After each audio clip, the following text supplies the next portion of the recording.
Que a graça e a paz de nosso Senhor e Salvador Jesus seja contigo. Tema 12 do nosso estudo, da nossa playlist, Ouvindo a Voz de Deus. Agora falando do santuário de Deus, o santuário celestial. Muitos debatem, sobre isso, dizendo que não existe um santuário no céu, embora existam vários textos bíblicos comprovando exatamente a veracidade de um santuário celestial. Talvez eles que tentam, dizer que não existe santuário celestial no céu, talvez seja por causa da maior prova de todas, que é a questão da Arca da Aliança, E a Arca da Aliança original, com as tábuas dos 10 mandamentos, onde nenhum homem pôde subir ali em cima para alterar. Com a entrada do pecado no mundo, vimos que o mundo foi condenado, E com isso só existia um método para o ser humano ser salvo, que seria na morte do Filho de Deus. Vimos que a salvação é única, inteiramente pela graça. Não é de graça, como alguns falam, é pela graça, que é um dom imerecido de Deus. E para que as pessoas no Antigo Testamento pudessem entender melhor o plano da salvação, Deus instituiu um sistema de sacrifícios, que era realizado, a morte do animal, de um cordeiro, simbolizando o Messias que viria para morrer no lugar do pecador. Com o passar do tempo, Deus estabeleceu, um sistema religioso mais amplo, com a questão do santuário terrestre, onde homens seriam representantes de Deus aqui na terra, os sacerdotes que iriam fazer esta mediação. Não que o homem não pudesse orar a Deus diretamente, mas foi um sistema religioso ali da época que Deus usou, e colocando sacerdotes que eles ensinavam a lei de Deus ao povo e também intercediam pelo povo, de modo que seria um exemplo, uma figura, na verdade, do que o nosso Senhor Jesus faria, e também um exemplo para nós hoje, porque nós hoje somos raça eleita, sacerdócio real. Então Deus fez um pedido muito interessante a Moisés, em Êxodo no capítulo 25. Ele disse a Moisés: "E me farão um santuário para que eu possa habitar no meio deles." O desejo de Deus era tão grande, tão amor pelo seu povo, tanto amor que ele desejou estar entre o povo, E ali ele pediu a Moisés que fizesse exatamente como o modelo que ele havia lhe mostrado no monte, quando Moisés subiu ao monte.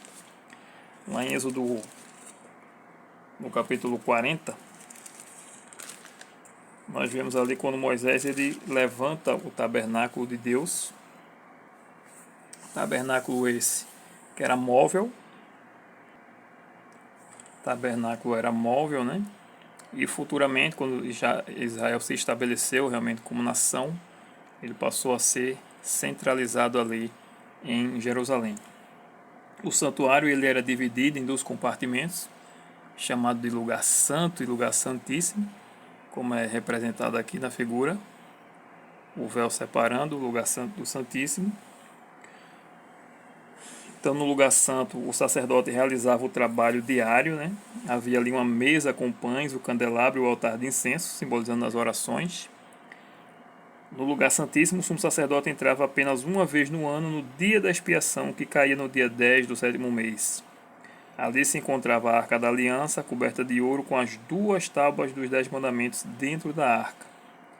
E uma urna também contendo o maná, uma urna de ouro contendo o maná e o bordão de Arão. Como já foi dito, um véu separava, os 2 compartimentos, o lugar santo do lugar santíssimo, e à frente do lugar santo ficava o pátio. Aqui ficava o pátio, no qual estavam o altar do holocausto e a pia em que os sacerdotes lavavam as mãos para iniciar os trabalhos. O santuário era móvel, e cercado, como se pode ver, né? E teve também a sua construção aprovada por Deus. Tudo isso você vê lá em Êxodo, no capítulo 40. O sacrifício diário, como aponta lá em Êxodo capítulo 29, ele consistia de 2 sacrifícios, que era um cordeiro pela manhã e outro pela tarde. Os cordeiros sacrificados representavam Jesus, que na cruz morreria pelos pecados humanos. Haviam várias cerimônias, né, várias festas do povo de Israel, antigamente, da qual a mais solene era exatamente a do dia da expiação, que consistia, também conhecida como dia do perdão, que era realizado uma vez no ano, como já dito, no 7º dia do 10º mês. Levítico 23, o verso 27, diz o seguinte: mas ao 10 deste mês, ao 10 deste mês 7º, aliás, né, no 10º dia do 7º mês, né, eu falei que seria no 7º dia, ao contrário, no 10º dia do 7º mês, será o dia da expiação. Tereis santa convocação e afligireis a vossa alma. Trareis oferta queimada ao Senhor. Nesse mesmo dia nenhuma obra fareis, porque é o dia da expiação, para fazer expiação por vós perante o Senhor Jeová, vosso Deus. Verso 30, verso 31. Nenhuma obra fareis, é estatuto perpétuo pelas vossas gerações, em todas as vossas moradas. Sábado de descanso solene vos será. Então afligireis a vossa alma ao 9 do mês, de uma tarde a outra tarde celebrareis o vosso sábado, ou seja, no pôr do sol da tarde do 9º dia ao pôr do sol da tarde do outro dia, que já era o dia 10, né? Porque o dia começa e termina no pôr do sol, então era iniciado ali o dia da expiação. Tudo isso prefigurava a obra de Cristo. Tanto Cristo, né, que iria morrer pelos pecados do povo, simbolizado ali pelo Cordeiro, como simbolizado também pelo serviço do sacerdócio, né, que Jesus hoje é o nosso intercessor. A Bíblia diz lá no livro de Hebreus que ele vive para interceder por nós. E também a obra do sumo sacerdote, que consistia no dia da expiação, conhecido também como a purificação do santuário. Então, prefigurando também o que Jesus faria a partir do ano de 1844, quando Jesus iria também exercer a função de sumo sacerdote, né? Muitas pessoas não conhecem, mas os livros foram abertos. Vamos ver um pouco sobre isso no tema 13, falando do juízo. E o juízo de Deus já se iniciou. Se iniciou por onde? Pelos mortos que morreram em Cristo Jesus. E temos também uma playlist, né, sobre isso, sobre a profecia das 2.300 tardes e manhãs, que fala sobre esse serviço do santuário terrestre, né, e também falando sobre essa profecia, o que Jesus faria. Temos uma playlist, vamos deixar abaixo do vídeo, né, essa playlist, para que você possa se aprofundar mais no tema. Aqui estaremos dando apenas um resumo. Em Levítico 16 nós encontramos o que era feito ali no dia da expiação, né? Acontecia o sacrifício diário, como nos outros dias, né? A morte de um cordeiro de manhã e um cordeiro de tarde, né? Existia vários outros sacrifícios, né? O pecador levava, tinha várias ofertas pelo pecado, mas o sacrifício principal era esse, o da manhã e da tarde pelo povo. E esses sacrifícios, né, continuavam. O sacerdote oferecia um bezerro e um cordeiro por si e por sua família. Lançava a sorte sobre os 2 bodes, né? O sacrifício do bode era oferecido a Deus, o bode que era morto. O sangue do bode era aspergido no lugar santíssimo e os pecados eram transferidos para o bode Azazeu, que era enviado ao deserto. Por meio do sacrifício diário, os pecados eram transferidos simbolicamente do pecador arrependido para o santuário. E uma vez ao ano realizava-se a limpeza ou purificação do santuário do dia da expiação, removendo os pecados simbolicamente para o deserto, assim como vem ocorrendo hoje, né? Com nosso Senhor Jesus fazendo exatamente essa purificação do santuário celestial. É interessante perceber também que um bode é oferecido ao Senhor Jeová, certo? Esse bode representava exatamente Jesus, que morreria pelos pecados do povo. E o outro bode, como a Bíblia mesmo diz, né, Azazel, que era enviado pelo deserto, né, como se recaísse a culpa, né, sobre ele. Não que ele fizesse expiação, de maneira nenhuma, porque Satanás não pode fazer expiação. Em Levítico 16, verso 5, é dito o seguinte: da congregação dos filhos de Israel tomará 2 bodes para oferta pelo pecado e um carneiro para o holocausto. Arão trará o novilho da sua oferta pelo pecado e fará expiação por si e pela sua casa. Então Arão ele começa fazendo expiação por ele e por sua casa. Verso 7 diz: também tomará ambos os bodes e os porá perante o Senhor Jeová à porta da tenda da congregação, ou seja, ficaria do lado de fora. O outro bode, que a sorte caísse para o deserto, ele não fazia parte da expiação, não entrava. E aí diz, verso 8: lançará sorte sobre os bodes, um para o Senhor Jeová e a outra para o bode emissário, né? Ou no original Azazel. Arão fará chegar o bode sobre o qual cair a sorte para o Senhor Jeová e oferecerá por oferta pelo pecado. Mas o bode que cair a sorte para o bode emissário será apresentado vivo perante o Senhor Jeová para fazer expiação por meio dele e enviá-lo ao deserto como bode emissário, simbolizando também os 1000 anos que Satanás passará aqui na terra, né, durante a festa que haverá no céu durante os 1000 anos, né, que vimos no tema 8. E aí o interessante é que ele fala aqui no verso 20: havendo, pois, acabado de fazer expiação pelo santuário, pela tenda da congregação e pelo altar, então fará chegar o bode vivo. Ou seja, só depois que a expiação acaba é que o bode vivo entra em cena. Então esse bode não faz expiação pelo pecado, apenas ele leva a culpa e ele é levado ao deserto. Ele vai ao deserto para morrer ali à míngua, né? E também o homem que leva o bode para o deserto, ele tem que se lavar. Diz aqui no verso 26, e aquele que tiver levado o bode emissário, lavará suas vestes, banhará o seu corpo em água e depois entrará no arraial. Ou seja, ele também teria que se purificar. E de maneira nenhuma o Senhor Jesus, ele nos contamina. Então mais uma prova aqui que esse bode nada tem a ver com Jesus.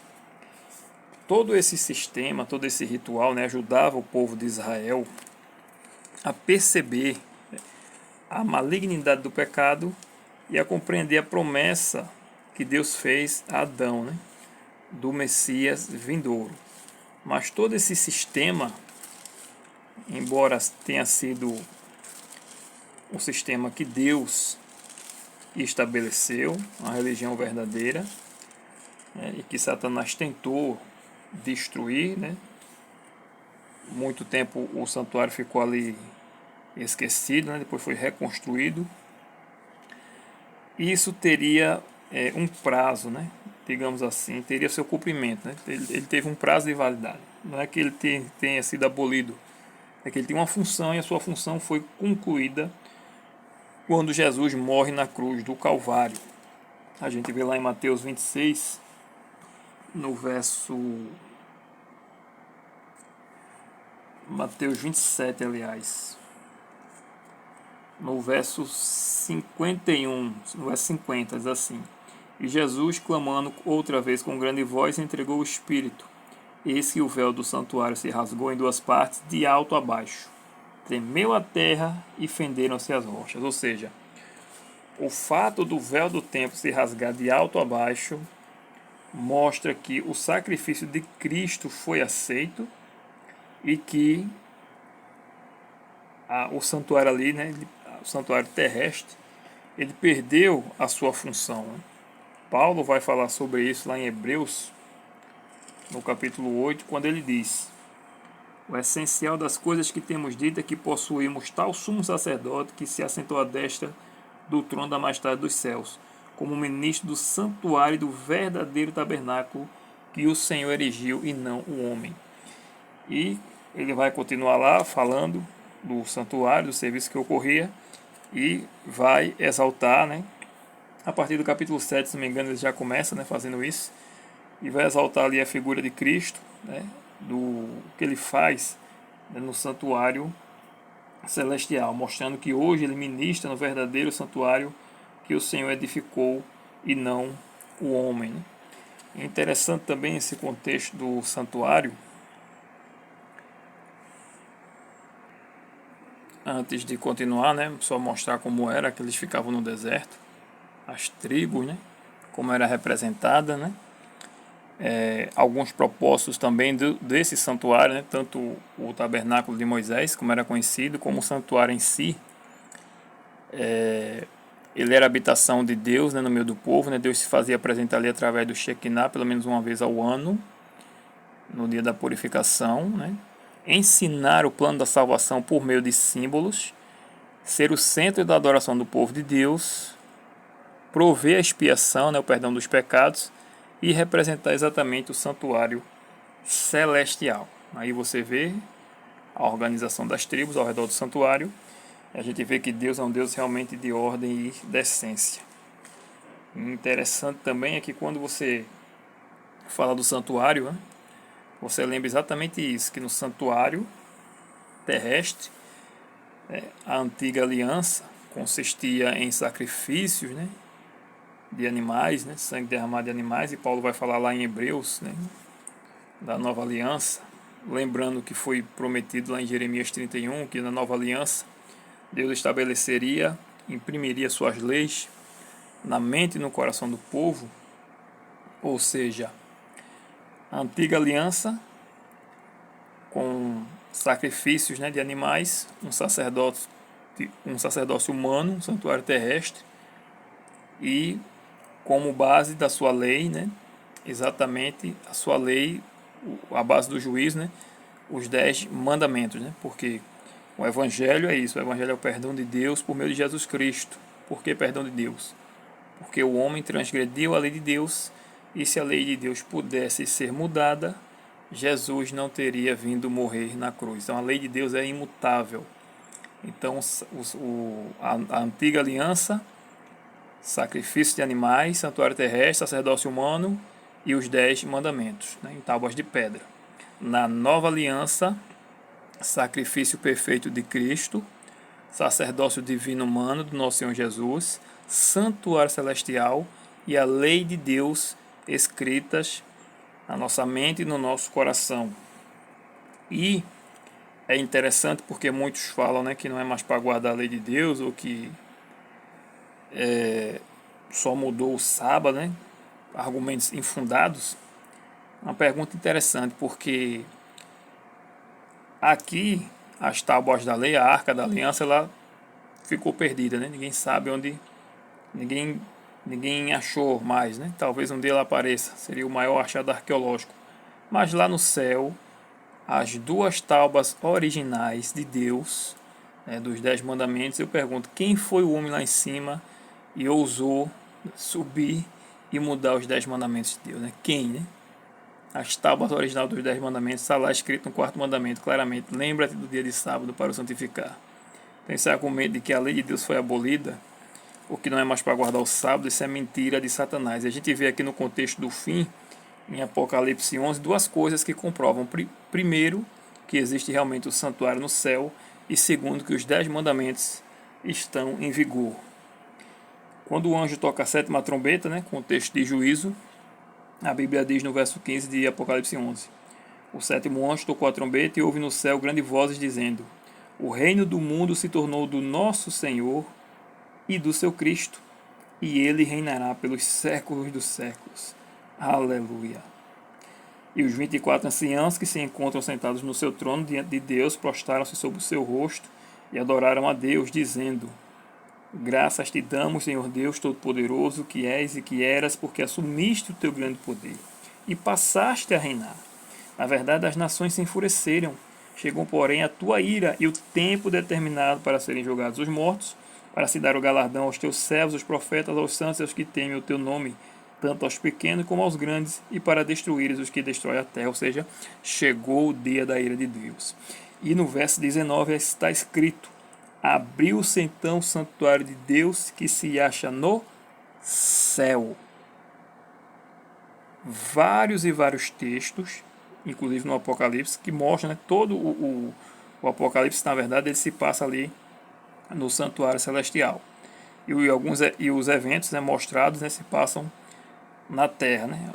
ou alguns eventos. Em Apocalipse 4 e 5, por exemplo, o evento é todo no santuário celestial. Então veja, abriu-se então o santuário de Deus que se acha no céu, e foi vista a arca da aliança no seu santuário. E sobrevieram relâmpagos, vozes, trovões, terremotos e grande saraivada.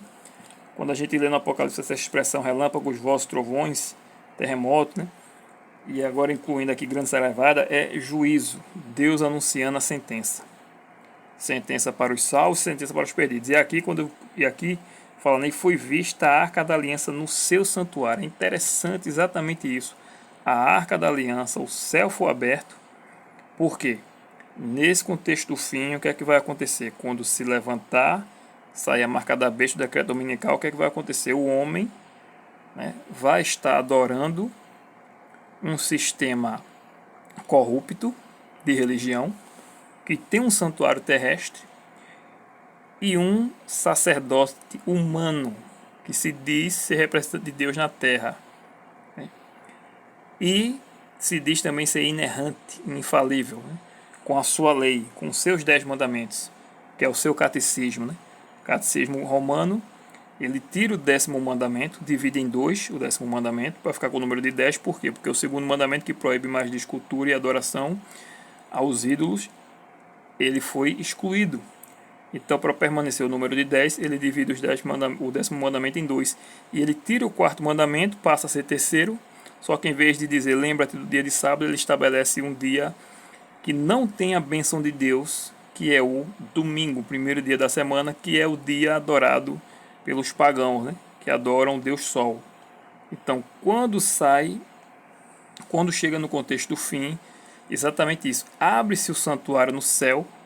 Aqueles que acham que não existe Deus, que não existe um santuário no céu, vão ver o santuário do céu e vão ver exatamente isso, a arca da aliança. E o que tem na arca da aliança? Os 10 mandamentos.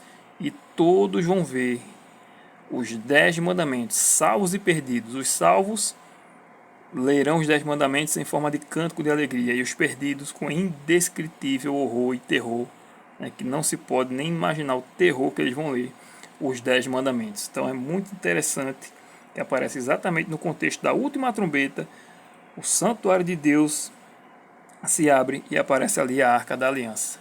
E eu pergunto a esses que falam exatamente isso, né, que não é mais para guardar a lei de Deus, que o sábado não é mais para ser guardado, por que aparece exatamente no contexto da sétima trombeta a arca da aliança no céu. E aí a gente vê também que é mais uma prova de que o juízo de Deus, a norma do juízo, como veremos no próximo tema, que é o tema 13, é a lei de Deus, é os 10 mandamentos. Se o nosso Brasil, o nosso país, os homens têm as suas leis, né? São regidos por lei, quanto mais o governo de Deus, que é um Deus de ordem e um Deus de decência. Que Deus seja louvado, e no próximo tema estudaremos um pouco sobre o juízo. E repetindo, deixando aqui abaixo alguns vídeos, né, falando também sobre o santuário celestial, sobre a profecia das 2.300 tardes de manhã e sobre o juízo. Deus te abençoe, Deus seja contigo, Deus seja louvado. Amém.